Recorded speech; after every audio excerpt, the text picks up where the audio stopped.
Salut les mecs. Alors petite vidéo, alors mon pépère. Oh mon petit pépère. Ouh mon deuxième pépère. Descendez. Oh putain. Vire ton oignon. Hein. Bon. Ok, petite vidéo en fait toute simple pour parler plus aux débutants, pour ceux qui hésitent encore à commencer ce super hobby qui est le Trône FPV.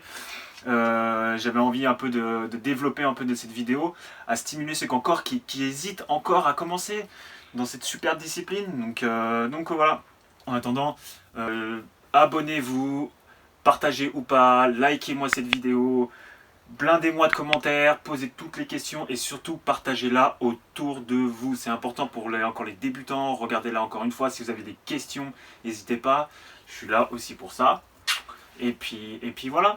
En attendant après le générique et voilà, attention, petit pépère. Voilà, allez, générique.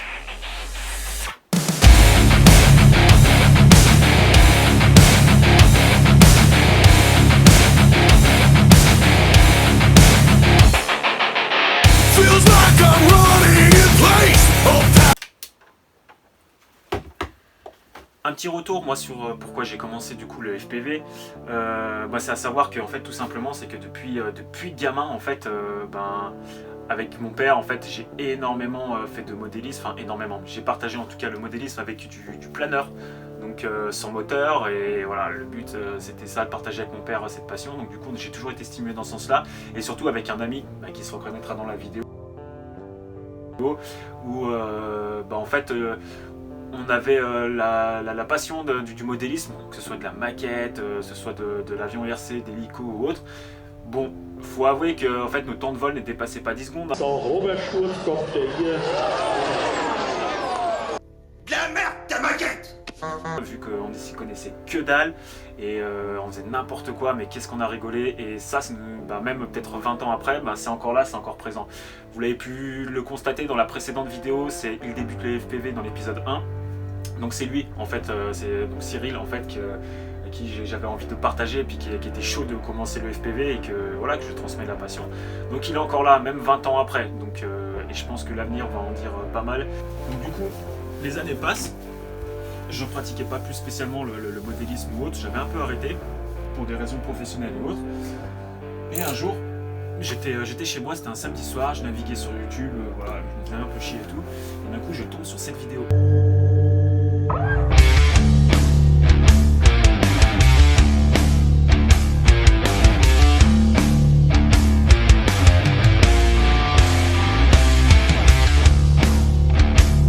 Et là, j'ai pris une monstre claque.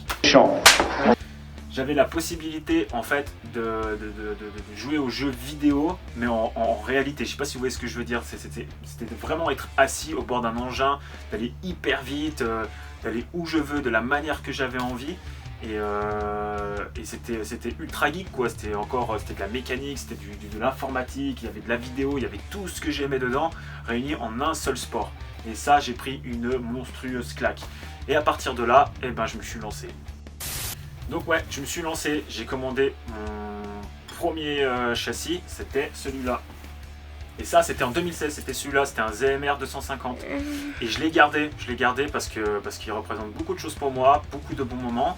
Et beaucoup de pétage de câbles, beaucoup de casse aussi, je l'ai repeint, je l'ai démonté, j'en ai fait n'importe quoi. Donc en 2016, sauf qu'à l'époque j'avais pas les moyens de pouvoir m'acheter des petites Fat Shark parce que ça coûtait hyper cher.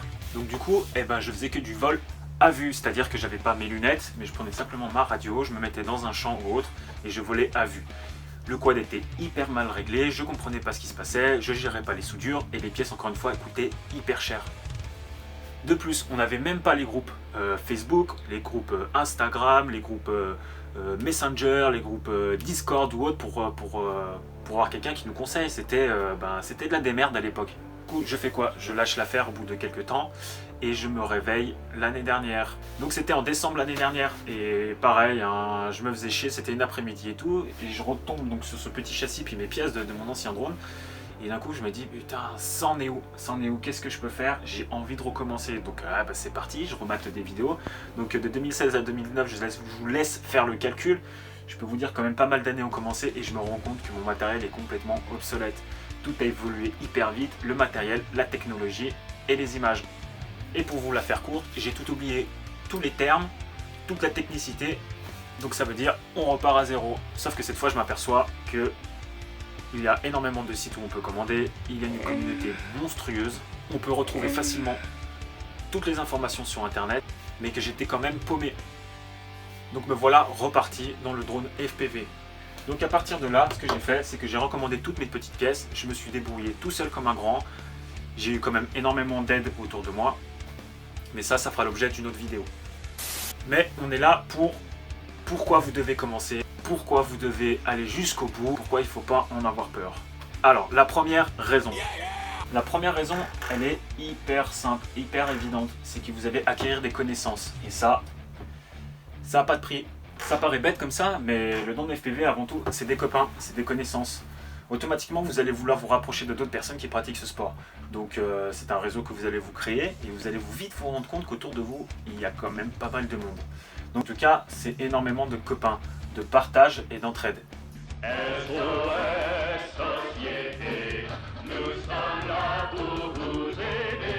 Et ça, on le retrouve pas forcément partout.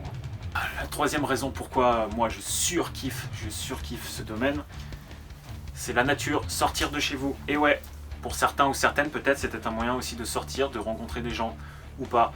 C'est vrai que c'est pas forcément marrant de partir tout seul des fois, de pouvoir aller voler ou autre, mais d'aller rencontrer des gens, d'être à la recherche du meilleur spot, de la meilleure vue, d'être l'été. Je vous dis, moi j'ai passé là l'été 2020, on l'a passé tous les week-ends avec certains qui vont se reconnaître en regardant cette vidéo. Et du coup, non, mais on a passé tous les week-ends, des fous, même plusieurs fois en pleine semaine, aller chercher un spot, se poser sous un arbre avec quelque chose à boire.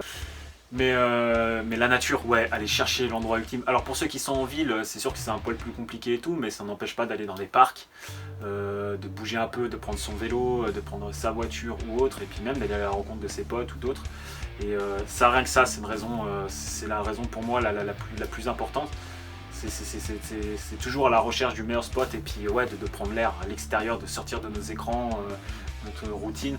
Pour certains que je connais, pour eux, bah, la grosse semaine de boulot, voilà, qui passe et tout, bah, t'arrives le week-end, c'est l'exécutoire. Ouais, putain, je sais plus. Bref, je suis pas un bécherel ambulant. Donc voilà, la nature, sortir, l'extérieur, c'est important. De toute façon, vous pourrez, avec ce gros 5 pouces, je vous déconseille quand même de voler en intérieur, hein, ça risque de piquer un petit peu.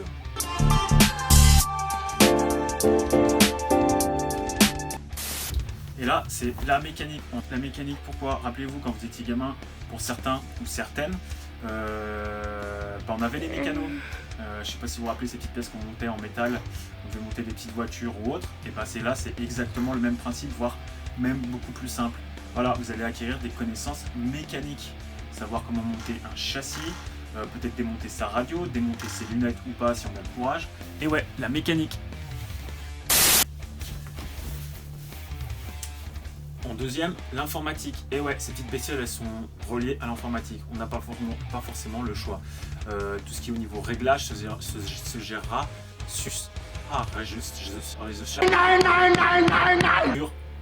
votre ordinateur, sur votre PC ou sur votre Mac. Et on a aussi le moyen de le brancher sur un smartphone, sur Android ou iOS. Donc vous n'avez pas le choix aussi d'avoir un minimum de connaissances sur l'informatique. Rien de sorcier, mais c'est pareil. Il y a une méthode, il y a une façon de faire, et vous inquiétez pas, il y aura toujours quelqu'un pour vous conseiller. Un autre point important aussi, ça, la vidéo. Et oui, la vidéo, ça c'est une GoPro 7 Black. Mais la vidéo, pourquoi? Parce que en fait, ce qui est quand même dingue, c'est que tous vos vols, vous avez quand même un moyen technologique qui est énorme, pour pas trop cher, on peut encore s'en sortir, de filmer tous vos vols en HD ou pas, en stabilisé ou pas, avec ces petites GoPro. Donc pour certains qui ne sont pas encore au courant, on a des petits, on va dire des petits primes qui sont mis sur notre quad, où on peut rentrer la GoPro, voilà, tout simplement, et puis filmer tous nos vols en HD. Je vole, Jack. Et ça, quel plaisir de pouvoir retour à la maison, de pouvoir admirer nos vols et puis analyser, même aller explorer, mais d'avoir un retour vidéo, ça pour moi c'était juste trop bien. Je vais vous mettre un petit rush là dans dans la vidéo des premiers vols que j'avais fait et j'avais réussi à mettre dessus, alors j'avais fait le ouf, à mettre mon appareil photo numérique sur le dos de mon quad. J'étais comme un dingue, la vidéo est dégueulasse, le son est dégueulasse, l'image est dégueulasse. J'ai dit que c'était dégueulasse, mais franchement, quel plaisir, moi j'étais comme un gamin quoi.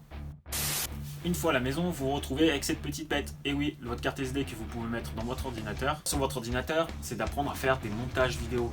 C'est ce que je suis en train de faire. J'apprends tous les jours, je partage, j'essaie de comprendre, je fais des erreurs. Mais encore une fois, on reste dans l'apprentissage. Et ça...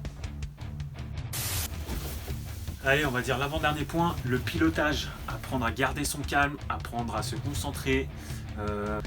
Et il arrive le jour... de son premier vol, donc là c'est le stress, la panique.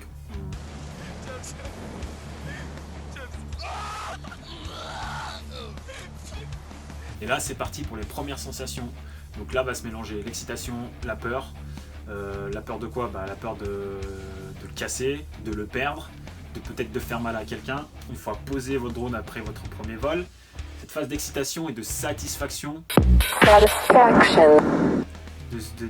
D'avoir les premiers vols, les premières sensations dans nos lunettes, et même le retour si vous avez filmé en HD, de voir vos premiers vols. Et ça c'est complètement dingue, la sensation de pilotage, d'aller où on veut, d'aller raser le sol, d'aller raser des arbres, Alors pour résumer cette vidéo, en gros, voilà les bonnes raisons pourquoi il faut aller jusqu'au bout de cette passion et il ne faut pas avoir peur de se lancer. Vous avez un sport qui vous demande de sortir de chez vous, d'aller dans la nature, d'aller rencontrer des copains, de partager, d'apprendre de la mécanique, des soudures, d'apprendre de l'informatique, gérer des logiciels de montage, de vidéo, de réglage pour votre drone aussi. Voilà pourquoi il faut aller jusqu'au bout et puis pas hésiter à se lancer. Alors je sais pas si je t'ai forcément convaincu de commencer ou pas, ou d'aller jusqu'au bout, mais en tout cas... si t'es encore un peu paumé, comme moi j'étais à l'époque où j'étais un peu tout seul, une fois je te conseille de t'abonner. Pourquoi? Très simple, la prochaine vidéo en fait elle sera aussi en direction du débutant ou celui-là qui est pas forcément, il sait pas trop ce qu'il faut faire ou autre. On va apprendre, on va décortiquer en fait un peu tout ce matériel, toutes ces informations qu'il y a de partout qu'on trouve sur internet, FC, ESC, bêta, type de radio, tous les moteurs, les KV, bref, toutes ces informations qui me paraissent encore hyper brutes. Donc dans la prochaine vidéo, on va essayer de décortiquer au plus simple, au plus efficace, pour que vous soyez en capacité de vous lancer en fait. J'essaierai d'imager le plus possible, vous donner le plus d'informations, mais le plus clair possible. Bon les gars, je vous remercie d'avoir regardé ma vidéo jusqu'au bout, peut-être à la suivante. Et puis en attendant, restez pépère chez vous pour qu'on puisse faire des superbes vols, des superbes vidéos la prochaine fois. Et puis voilà, hein, allez, à plus.